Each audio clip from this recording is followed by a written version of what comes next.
Hi hello నమస్తే. ఇక్కడ నా వెనక కనిపిస్తున్నటువంటి ఒక ఇమేజ్ 2 ధర్నాలు.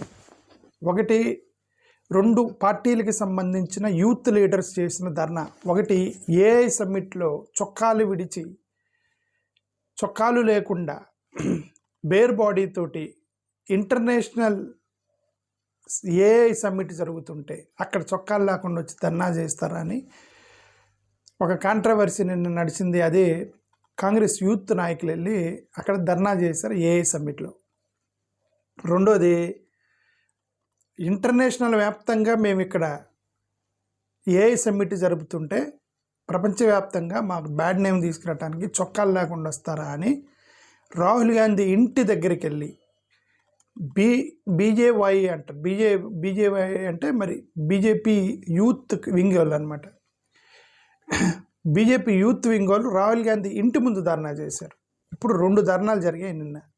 ఒకటి యూత్ కాంగ్రెస్ వాళ్ళు ఏఐ సమ్మిట్లో, రెండోది బీజేపీ యూత్ కాంగ్రెస్ నాయకుడు రాహుల్ గాంధీ ఇంటి ముందు చేసిన ధర్నా.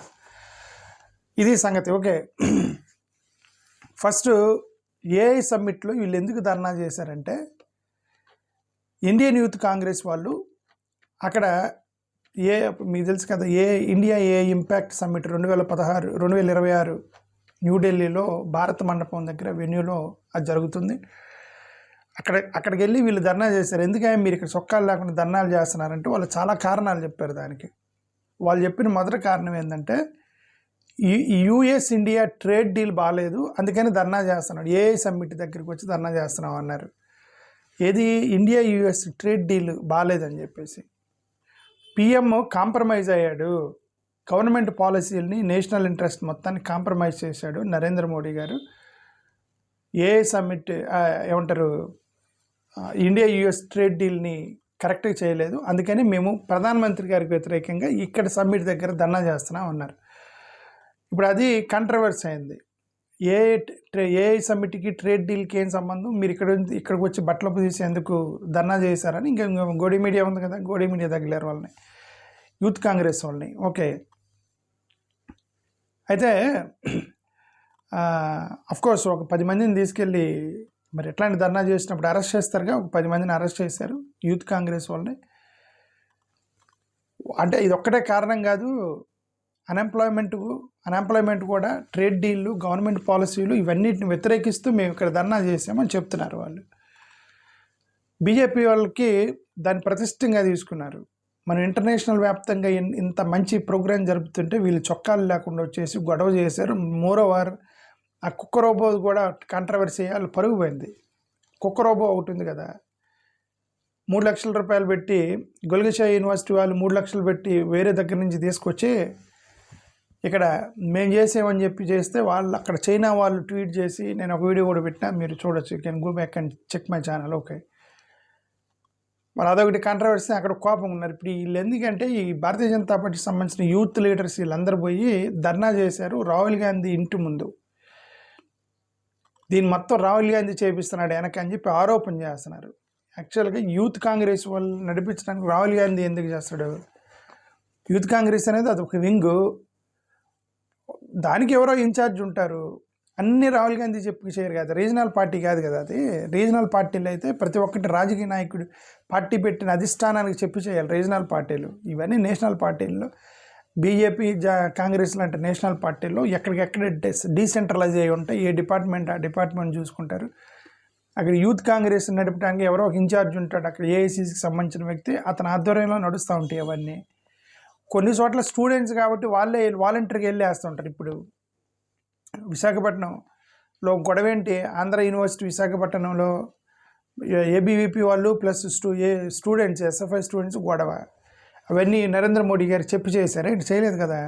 అక్కడ లోకల్గా అప్పటికప్పుడు స్టూడెంట్స్ అనుకొని చేస్తారు. ఓకే, సో అట్లాగా యూత్ కాంగ్రెస్ వాళ్ళు వెళ్ళి అక్కడ గొడవ చేశారు ఏఐ సమ్మిట్లో. వీళ్ళు ఏం చేశారు, పోయి రాహుల్ గాంధీ ఇంటి ముందు ధర్నా చేసి ఇంటి ముందు దాడి చేశారు. ఇప్పుడు వీళ్ళు ఏమంటారు, మా అపోజిషన్ నాయకుడు ఇంటి మీద దాడి చేశారు అని చెప్పేసి కాంగ్రెస్ వాళ్ళు, మీరు వచ్చి అపోజిషన్ నాయకుడు ఇంటి మీద దాడి చేస్తారా? మా వాళ్ళు నిరసన తెలిపారు, ప్రొటెస్ట్ అనేది వాళ్ళ ఫండమెంటల్ రైట్ అయినప్పుడు మీరు వెళ్ళి అపోజిషన్ నాయకుడి ఇంటి మీదే దాడి చేస్తారా అని కాంగ్రెస్ వాళ్ళు తగిలారు ఇప్పుడు.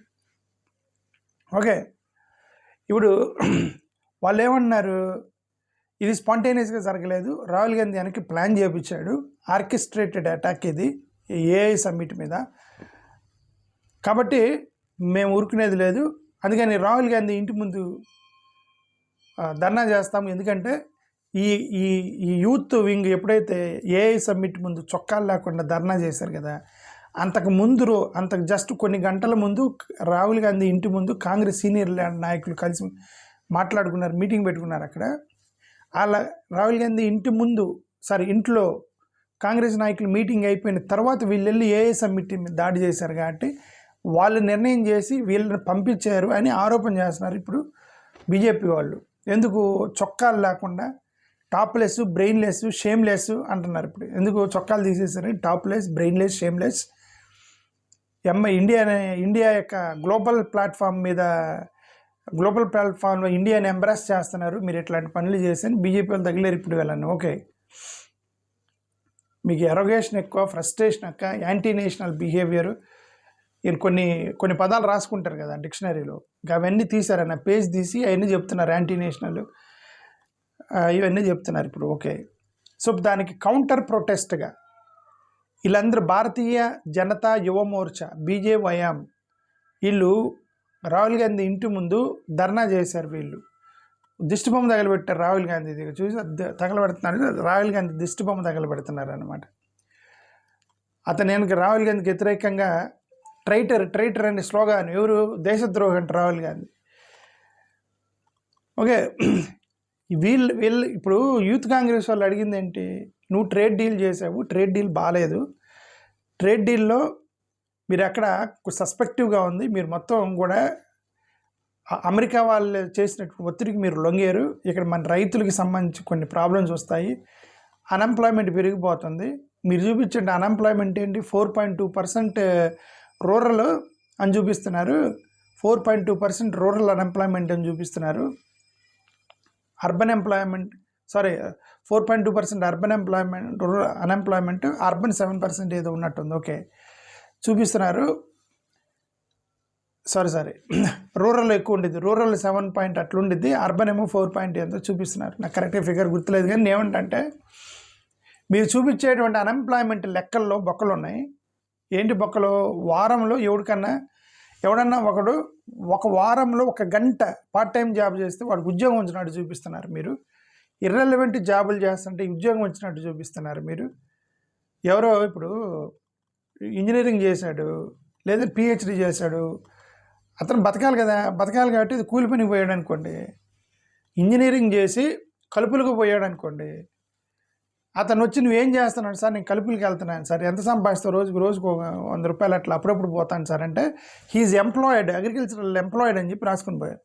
ఉద్యోగం ఉన్నట్లు లెక్క వానికి. ఎవరికి ఇంజనీరింగ్ చదివినట్టు కూలి పని చేసుకుంటే ఉద్యోగం ఉన్నట్లు లెక్క. అది ఇర్రెలవెంట్ లెక్కలు మొత్తం చూపించారు మీరు అన్ఎంప్లాయ్మెంట్లో అని వీళ్ళు ధర్నా చేసింది. అందుకే కదా యూత్ కాంగ్రెస్ వాళ్ళు అందుకు ధర్నా చేస్తే వీళ్ళు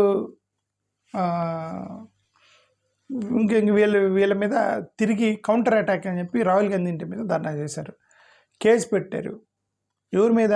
యూత్ కాంగ్రెస్ వాళ్ళ మీద ఎఫ్ఐఆర్ పెట్టారు ఢిల్లీలో. ఇప్పుడు మరి రాహుల్ గాంధీ ఇంటి ముందు ధర్నా చేశారు కదా, వాళ్ళ మీద పెట్టారు కేసు. పెట్టరు ఎందుకు? కేంద్ర ప్రభుత్వం వాళ్ళదే, రాష్ట్ర ప్రభుత్వం కూడా వాళ్ళదే. ఢిల్లీలో వాళ్ళ ప్రభుత్వమే కదా, 2 బీజేపీ ప్రభుత్వం. యూత్ కాంగ్రెస్ వాళ్ళ మీద కేసులు పెట్టారు. ఇక్కడ ఆంధ్రాలో కనుక వైసీపీ వాళ్ళ మీద కేసులు పెడతారు, టీడీపీ వాళ్ళ మీద కేసులు పెట్టలేదు కదా. మొన్న అంబటరాంబాబుని తీసుకెళ్లారు కానీ అంబటరాంబాబు ఇంటి మీద దాడి చేసిన వాళ్ళ మీద కేసులు పెట్టలేదు. పెట్టారు, ఏదో నామమాత్రం పెట్టుంటారు, అరెస్టులు చేసి రచ్చ అయితే చేయలేదు కదా. ఏదే అంత గొడవ చేస్తే ఇప్పుడు జరిగింది అదే. యూత్ కాంగ్రెస్ వాళ్ళ మీద కేసులు పెట్టారు కానీ వాళ్ళు బీజేపీ వాళ్ళ మీద కేసులు పెట్టలే, అది జరిగింది. సరే, 8 ఇన్సిడెంట్ ఇది, చూద్దాం తర్వాత సంగతి. థ్యాంక్ యూ, నమస్కారం.